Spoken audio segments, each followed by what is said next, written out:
புனித மத்தேயு எழுதிய தூய நற்செய்தியிலிருந்து வாசகம். அக்காலத்தில் இயேசு தம் சீடரை நோக்கி கூறியது: பிறரை குற்றவாளிகள் என்று தீர்ப்பு அளிக்காதீர்கள், அப்போதுதான் நீங்களும் தீர்ப்புக்கு உள்ளாக மாட்டீர்கள்.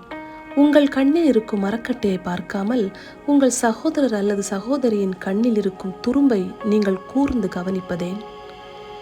அன்பார்ந்தவர்களே, நாம் வாழ்கின்ற இந்த உலகில் பிறரை குற்றப்படுத்துவது, பிறருக்கு தீர்ப்பு அளிப்பது இயல்பான ஒன்றாக மாறிவிட்டது. இன்று இயேசு கூறும் வார்த்தைகள் கடுமையானவை அல்ல, மாறாக நாம் நமது அன்றாட வாழ்வில் நேர்மையாக மற்றும் எளிமை உள்ளவர்களாக இருக்க அழைப்பு விடுக்கின்றார்.